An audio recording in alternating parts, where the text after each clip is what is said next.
તો ભાઈ ગુજરાતના બોટાદ જિલ્લાના પોલીસની નવી કરતૂત સામે આવી છે, જેમાં 4 પોલીસ કર્મીએ એક 17 વર્ષના છોકરાને ચોરીની શંકાએ પકડી લોકઅપમાં પૂરી અને એટલી હદે માર માર્યો છે કે એ છોકરાની એક કિડની ફેલ થઈ ગઈ છે, એક પગ ભાંગી પડ્યો છે અને એની માનસિક સ્થિતિ બગડતા એ છોકરાને અમદાવાદ ઝાયડસ હોસ્પિટલમાં ખસેડવામાં આવ્યો છે.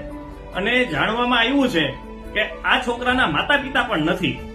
એ છોકરાની 2 બહેનો છે અને એના દાદા દાદી સાથે રહે છે અને ઘરમાં કમાવા માટે આ છોકરો ખુદ જ એક આધાર છે.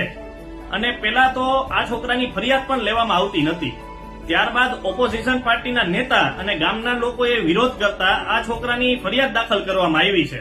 તો ભાઈ મને પ્રશ્ન એ થાય છે કે હજી આપણે થોડા દિવસ પહેલા જ જોયું કે આણંદની અંદર જે રેપિસ્ટ ગુનેગાર પકડાય છે, પોલીસ એને સજા આપવાની બદલે એનો સપોર્ટ કરતી હોય એવો વિડીયો જોતા લાગે છે કે જેમાં એ છોકરાની 4 દિવસની રિમાન્ડ મંજૂર થાય છે, એ છતાં પણ એને હાથ ન અડાડ્યો હોય એવું લાગે છે વિડીયો જોતા.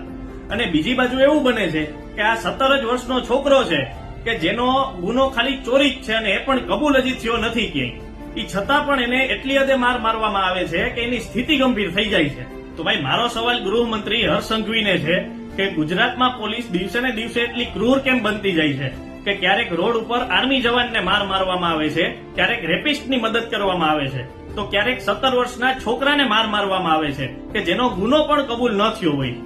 તો પોલીસ પગાર બધી પબ્લિકની રક્ષા કરવા માટે લે છે, ના કે નિર્દોષ પબ્લિકને હેરાન કરવા માટે. અને ભાઈ તમને બધાને પણ જો આ વિડીયો બરોબર લાગતો હોય મારો, તો જરૂરથી શેર કરજો જેથી કરીને આ પોલીસ કર્મીઓ ઉપર કડકમાં કડક સજા થાય. જય હિન્દ, જય ભારત.